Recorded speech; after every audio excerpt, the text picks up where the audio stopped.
Hello bachcho, so let's see the question. A galvanometer has a 30 divisions and a sensitivity of 16 microampere per division. It can be converted into a voltmeter to read 3 volt by connecting. Your first option says resistance of nearly 6 kilo ohm in series. Second option says 6 kilo ohm in parallel. Third option says 500 ohm in series, and your fourth option says it cannot be converted.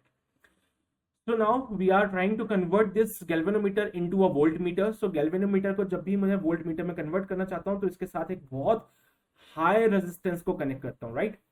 So let's say यहाँ पे galvanometer का जो resistance है, अगर उसको मैंने G कह दिया तो I must say that R is very very very greater than G, तो ही ये एक वोल्टमीटर में कन्वर्ट हो सकता है। अब यहाँ पे कहा गया है कि करंट सेंसिटिविटी हमें दे रखा है, तो मुझे सबसे पहले फाइंड आउट करना पड़ेगा कितना करंट यहाँ से फ्लो हो रहा है। V की वैल्यू मुझे पता है कितनी है, 3 volts. So using the ohms law we can written as I, जो कि पास हो रहा है इससे, into G plus R। Can we say this thing, क्योंकि दोनों सीरीज कॉम्बिनेशन में है, और दोनों अगर सीरीज कॉम्बिनेशन में है तो दोनों का रिजल्टेंट जो होगा वो G प्लस R हो जाएगा, ठीक है। तो अब I फाइंड करना है, तो कहा गया है कि भाई साहब एक डिवीजन के लिए, वन डिवीजन के लिए जो करंट फ्लो हो रहा है वो 16 माइक्रो एम्पियर है। तो टोटल कितने डिविजन है यहाँ पे, 30 division. So full scale division के लिए अगर हम बात करें तो कितना करंट फ्लो करता है, 16 इंटू 10 की पावर माइनस 6, क्योंकि माइक्रो है, 10 की पावर माइनस 6 इंटू 30 एम्पियर। सो ये टोटल करंट है जो कि यहाँ से फ्लो करेगा। सिंगल डिवीजन के लिए 16 माइक्रो एम्पियर करंट फ्लो कर रहा था, तो 30 डिविजन के लिए कितना करंट फ्लो करेगा, 16 इंटू 10 की पावर माइनस 6 इंटू 30।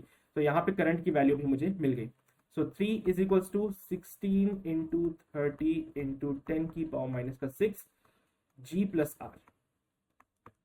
अब इसको सिंप्लीफाई करते हैं, सो 3 से ये 10 टाइम्स कैंसिल आउट हो जाएगा, तो G plus R can be written as 1 upon 16 into 10 की पावर माइनस का 5। So G plus R comes out भी कितना बनेगा, G प्लस R यहाँ पे 1/16 इंटू 10 की पावर 5। 1/16 को सॉल्व करते हैं, सो G plus R comes out भी कितना मिलेगा, 0.0625 इंटू 10 इज पावर 5 प्लस का 5, 1 2 3 4, राइट। तो इट कम्स आउट भी 6.25 इंटू 10 इज पावर 3। इसको लिख सकते हैं 6.25 kilo ohm G plus R। ये हमें G प्लस R का वैल्यू मिला है 6.25 kilo ohm.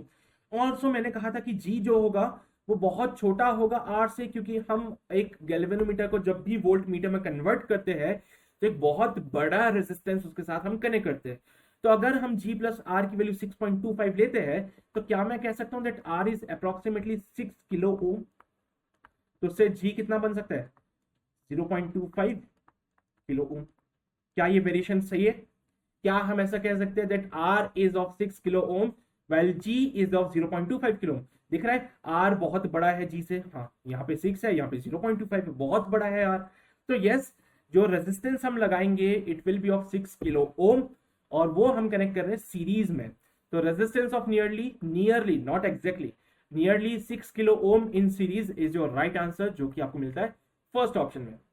So your option number A is absolutely correct. So I hope you got the concept of this question. All the very best.